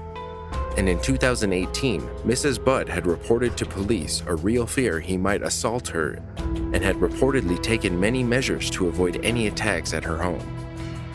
Later in court proceedings, it was said that Mr. Butt had brooded in an unfurnished home, fueled by anger and resentment, and was envious of Anna's new relationship with a man he had described as the odd job man. The 71-year-old businessman had attempted to conceal his face with a hoodie and a mask. But witnesses recognized the man as he brutally attacked his wife. He reportedly crept up on her from behind the bins in the car park outside her workplace on White Ladies Road. Shortly after 5 p.m., he jumped her and proceeded to hit her head against the wall and floor, as well as smash her face multiple times with a hammer and a screwdriver. The attack did not stop until Alec heard a witness calling the police and ran away. He reportedly fled from the scene before police arrived, but was located 90 minutes later, sitting in a car in a park near Cribbs Causeway. Alec allegedly denied being involved in the attack on his ex-wife, but he was arrested for the crime. He was, however, bailed out following the offense and permitted to visit the Greater Bristol area. There was an explicit exclusion zone surrounding Mr. Butt's home. Mrs. Budd was rushed to a nearby hospital where she was treated for her injuries. In the victim's statement, Anna said that she had been terrified in the attack and believed that she would die in that car park. She also mentioned that it was hard for her to tell her children what their father had done to their mother, and why she needed to keep herself and her children away from him as the case continued. The trial was postponed to March 2021 due to the global coronavirus pandemic. Alec Budd was sentenced to 7 years in prison for his violent assault and for causing grievous bodily harm. Anna made a full physical recovery, but has bravely spoken out about how the attack has taken a toll on her own mental health and that of her family. There are days when my anxiety is so high that I can't face leaving the house. She also urged people suffering from domestic abuse and violence to contact authorities and get the help that they need.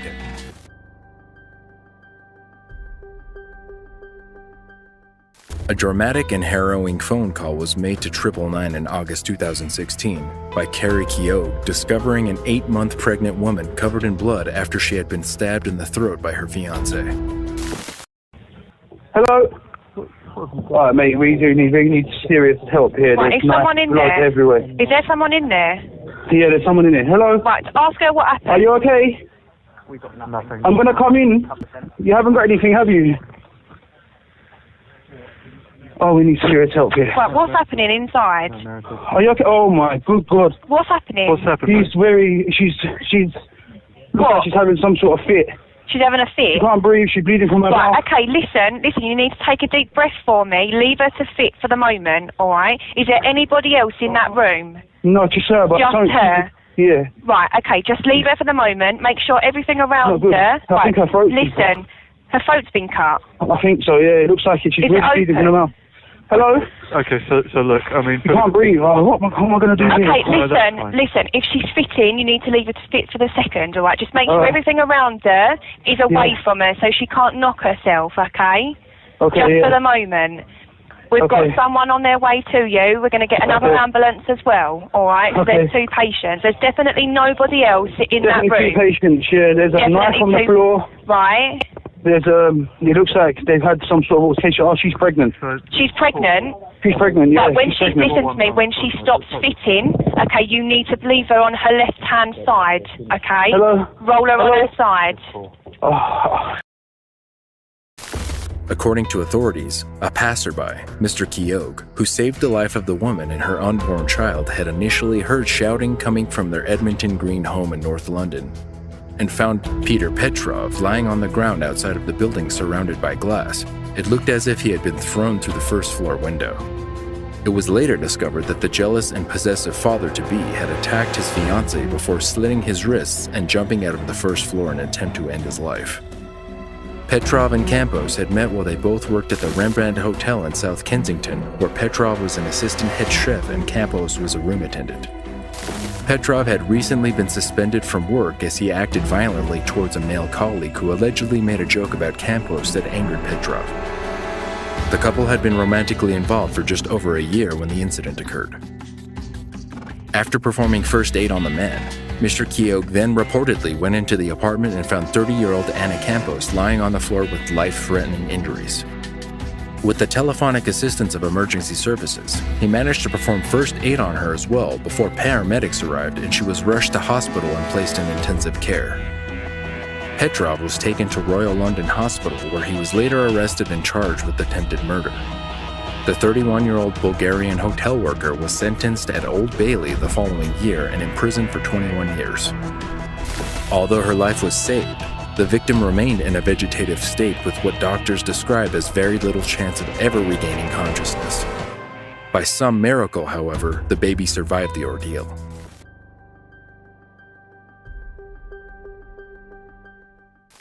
In July 2014, Randy Budd from Union County, Pennsylvania, called 911 to report that his wife's head had been smashed by a rock thrown through the windshield of their family car.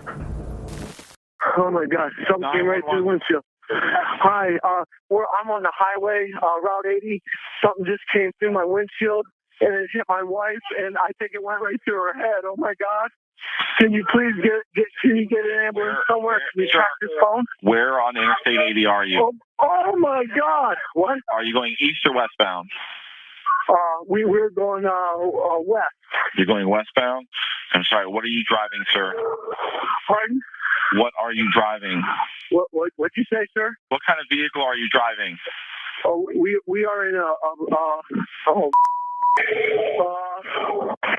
we're in a Rogue, a Nissan Rogue. Pulled off on the left-hand side. This is bad.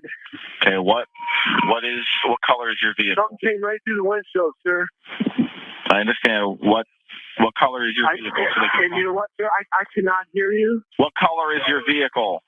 It's black. Okay, do you have the four-ways on? Hold on here. Hold on. Hold on here. Yes, I do now. Okay. There's a rock that came in. She is grasping for her life. Okay, what is your name, sir? My name's Randy Budd. The phone number you're calling? Oh my God. Half her brain's gone. Oh my God. Oh my God. Is there anybody else in the car with you? Yes, my daughter was driving. All of a sudden, there's an explosion. A rock went right through the windshield and hit her right in the head. Okay, how old's your wife, sir? Pardon? My wife is 53. 53. Okay. All right, sir. We're going to send some help out there to you, okay? In the meantime, try not to move your wife. Don't touch anything, and we're going to get some help for you. Yeah, okay. We won't touch anything. Don't touch anything, Mom. So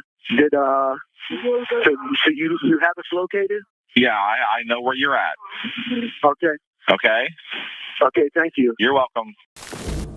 Sharon Budd, a 53-year-old schoolteacher from Ohio, was a passenger in a car driven by her daughter on Interstate 80 in Pennsylvania when a rock smashed through the car's windshield, directly hitting her in the face. Her husband was sitting in the back seat while the couple's daughter, Kaylee, drove. Randy said it sounded like an explosion when the rock hit the car. Sharon had a large gash in her head, and her husband said the only way he could tell his wife was breathing was because the top of her head was moving and blood was coming out. Budd lost most of her vision capabilities and had a large part of her skull removed. It caused considerable damage to the skull, brain, and caused loss of sight in her right eye.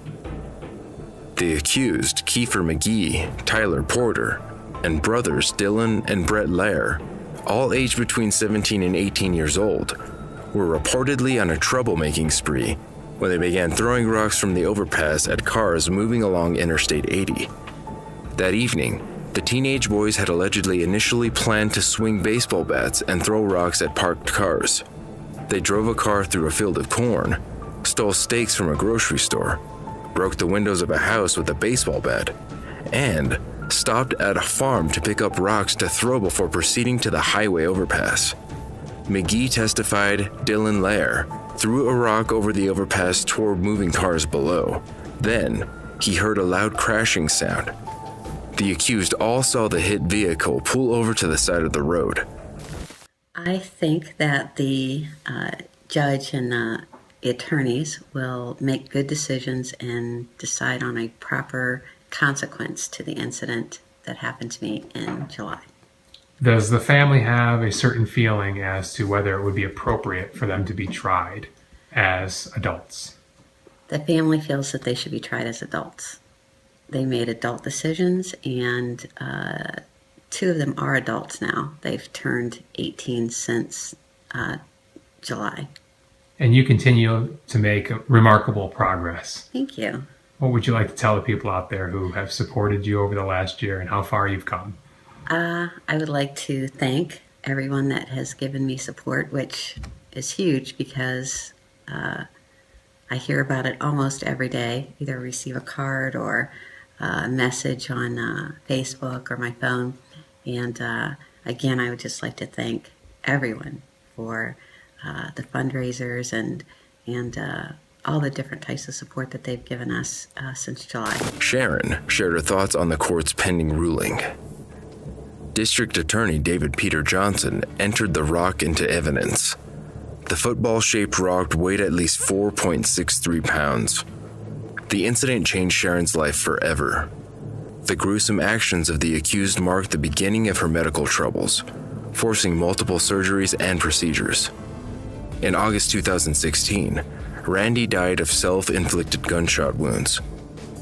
D.A. Johnson said Randy loved his wife and supported her through the ordeal, but he had once said that he lost his wife as he knew her because of that rock. A double tragedy. Brett Lair was sentenced to a prison sentence of between 18 to 24 months. Porter, Dylan Lair, and McGee were sentenced to serve 22 months to 10 years, 54 months to 20 years, and 11 months to 23 months, respectively. Is there a call that you still can't wrap your head around? Let me know in the comments below so I can check it out. For more True 911 calls, watch this episode next.